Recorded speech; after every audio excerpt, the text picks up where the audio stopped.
Salut à tous, on se retrouve sur Dofus, donc sur mon CRA, pour la deuxième vidéo de présentation de mon CRA. Donc comme prévu, pour ceux qui n'ont pas vu le premier épisode, je vous conseille de le regarder. Donc là avant j'avais un CRA feu, donc maintenant j'ai passé mon CRA terre, donc full terre, donc voilà j'ai 600 terre, presque 300, allez 270-280 d'eau, voilà. Donc sans plus attendre, je vais vous montrer le stuff. Donc je suis passé level 128, moi j'étais level 110 pour le mode feu. Bon là je vais bientôt changer de panneau. Pour l'instant j'ai une panneau full AA. Full AA avec des bons jets chance terre. Voilà donc full AA, il n'y a rien de... Et pour passer en 10 PA j'ai pris Ares tout simplement, l'appel Ares. Voilà. Donc c'est un stuff qui coûte pas beaucoup de Kama. Franchement, donc j'ai réservé un stuff...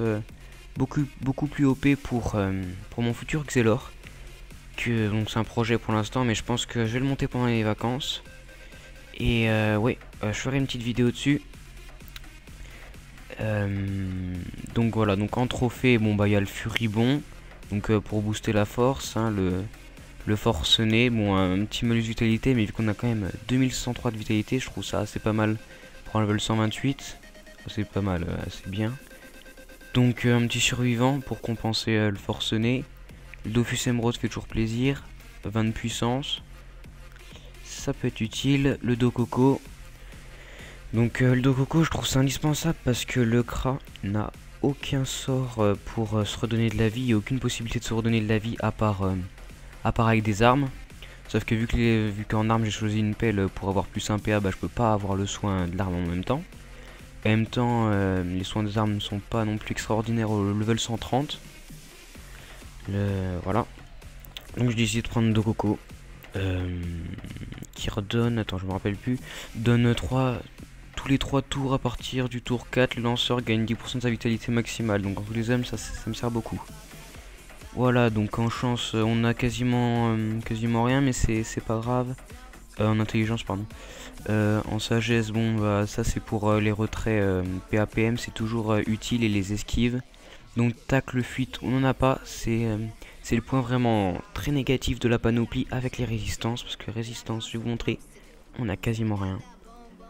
Bon, vu qu'on joue en distance, normalement ça pose pas trop problème. Donc vous voyez 10 PA 5 PM, presque 1130 d'initiative.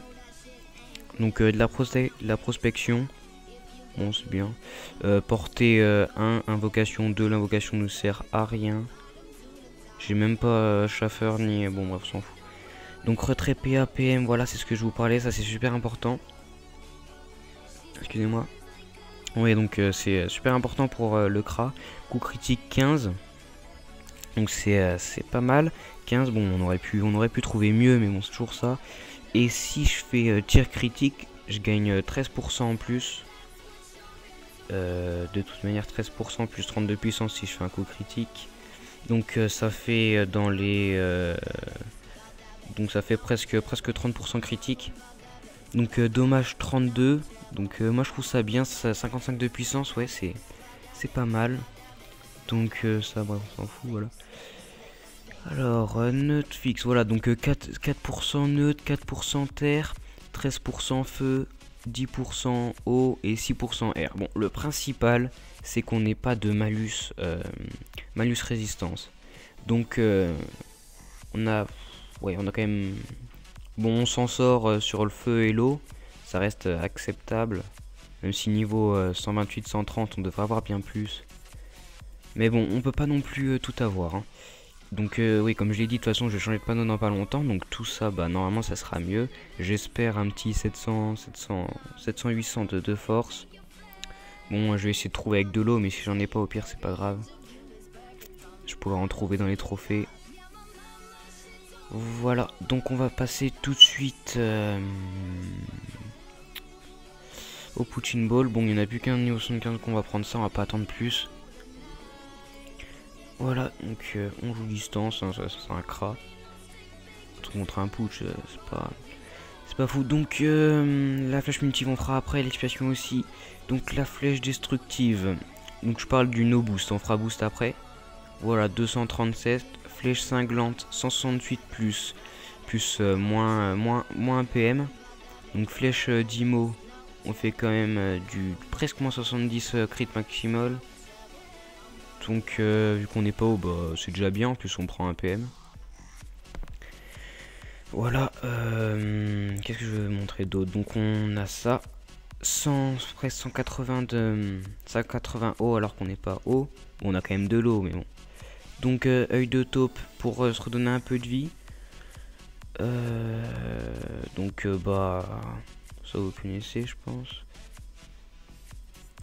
Flèche, on a déjà fait. Alors flèche harcelante. Voilà. Bon, ça c'est quand il est vraiment bien caché.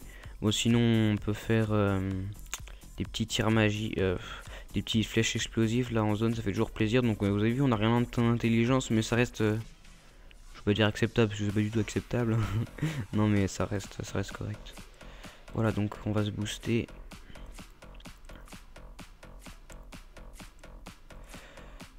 Voilà, j'ai même boosté PO. Allez, on est fou.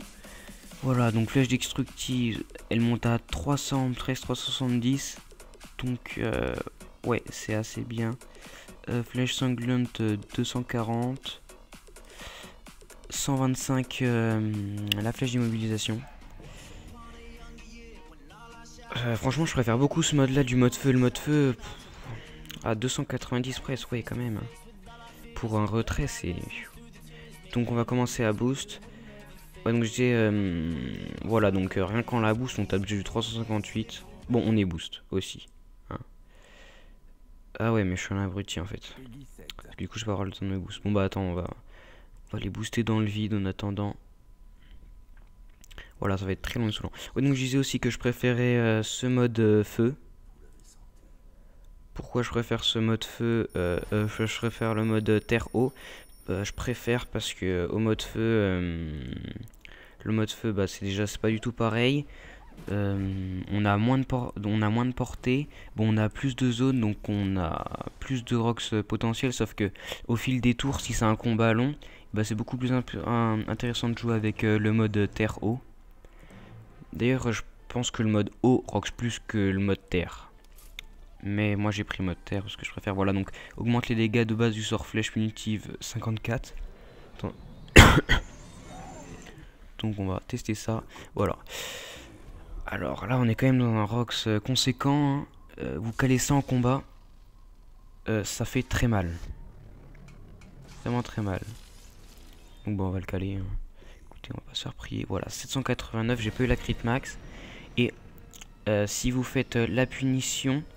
Vous faites la punition au premier tour, l'expiation au deuxième tour, et ensuite au troisième tour, bah, vous refaites la flèche punitive, et au 5e tour, vous aurez la flèche d'expiation plus la flèche punitive boostée en même temps.